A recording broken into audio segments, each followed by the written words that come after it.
So the question I would ask you though, because obviously you've moved away from that business, the thing I find to be the most interesting about you is that younger boys Yeah. love you. Yeah. And I think it's remarkable. It gives you a lot of power.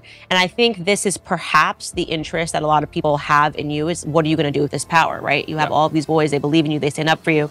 And that is why it becomes important to state, I'm not sorry that I lived through this. I don't think I would say that I'm sorry for anything decisions that I made when I was young either, because this is the deck of hands that I was given. What do you want me to do? Power and responsibility go hand in hand. And that's the thing that's so interesting, these out-of-date clips, and they want to talk about these things from 10 years ago. At the time when I was talking to camera, those videos were made for private circulation initially. Secondly, I wasn't trying to educate the world on anything back then. I didn't have the kind of power and influence I have back then. The way you say something to a video which has 50 viewers has to be different than the way you say something to a video that has 50 million viewers. Power and responsibility absolutely go together, and I understand that very well, and I understand the power I have.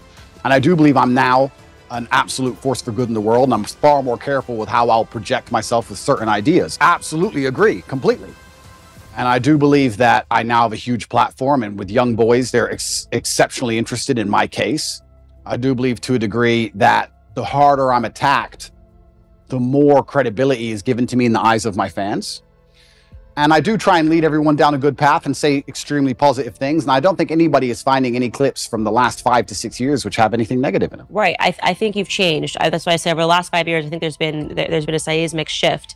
And speaking to boys, the younger boys, I think one of the things that they're really suffering from, I get tons of responses rather unexpectedly whenever I talk about the topic of pornography on my show. And it's one of those things that, again, if you found Candace 10 years ago and you asked me about pornography, and by the way, this was actually implanted into my head from a health school, like from health education, where they would say pornography is healthy, people should watch pornography, people should engage in pornography, it's okay if you're in a relationship for you to watch pornography. And then I had a huge wake-up call when I spoke to Tim Ballard, he runs Operation Underground, and then I realized how closely pornography is related to human sex trafficking. And what's remarkable to me is the amount of young men, and I would say from the ages of 18 to 35, that write in and say how much they're struggling with porn, how much they're struggling with pornography addiction, how they feel that no person is talking about the ills of pornography. But yeah, it was certainly uncomfortable, and it shows how degenerate the world is becoming. And pornography as a whole is simply just, I think it's an effect. I think it's a tool which is used to ensure that the male populace stays in the slave mind. And it's everywhere now. Whereas, and this is something that my husband says, he doesn't have any social media. He's like, Instagram is pornography. I open my Instagram and I've got Emily Ratajkowski's butt cheeks. And I'm not a man, so I don't have that same biological reaction to seeing it, but I can only imagine how difficult it is for a man when you open an app and you've got Kim Kardashian offering her body to Emily Ratajkowski.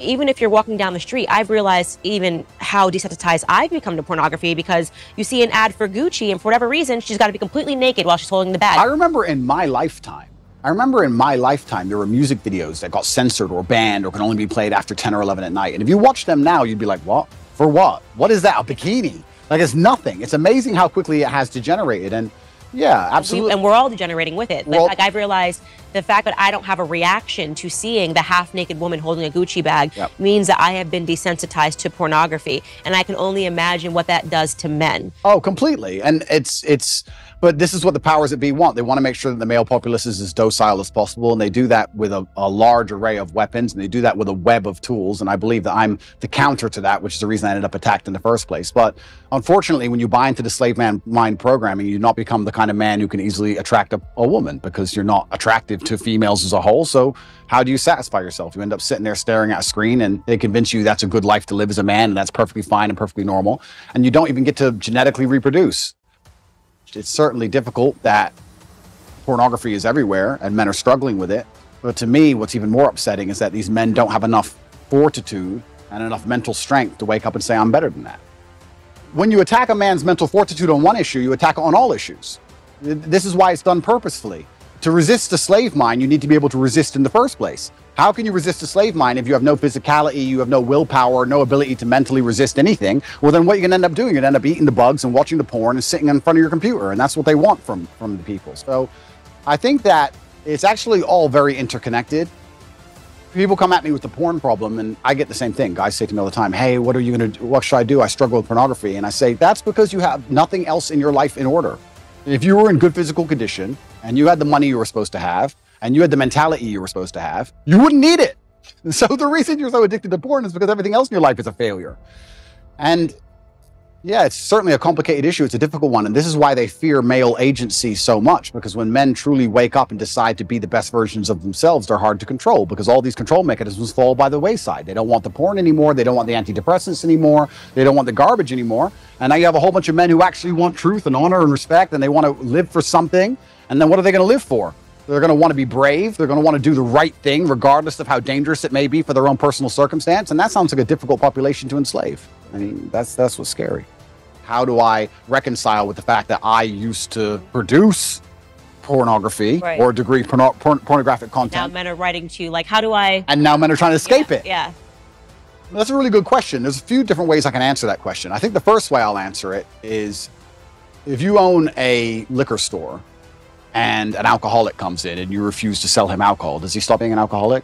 No. He just goes and buys from someone else. So that's the cop-out answer. The cop-out is, well, these people who are addicted are always going to be addicted regardless of whether I did it or not. So that's the cop-out answer.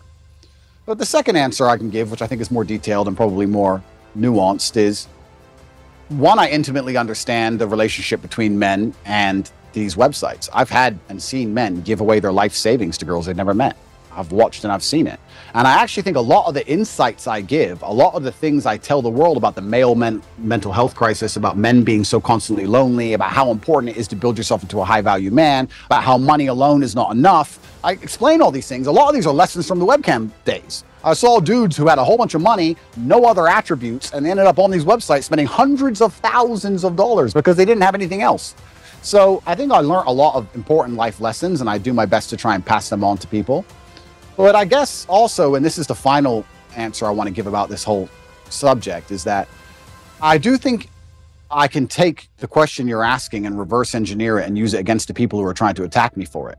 My answer to it would be, how do you sit and want to criticize me for being involved in the production of pornography 10 or 11 years ago if you're involved in the consumption of it?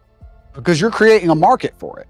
So anybody who wants to sit and say that I did things wrong, that's fine. You're allowed to throw stones. But if you're in a glass house, if you have ever signed up to an OnlyFans account, if you have Instagram, if you're following these models on Instagram who you don't know, who are showing their tits and ass all day, if you've watched porn, if you fancy or think some beautiful woman on a movie, if you're going to live in lust yourself, and you're funding this entire industry, you're downstream, you're at the bottom of it, how can you then take a moral high ground on the person who's producing it?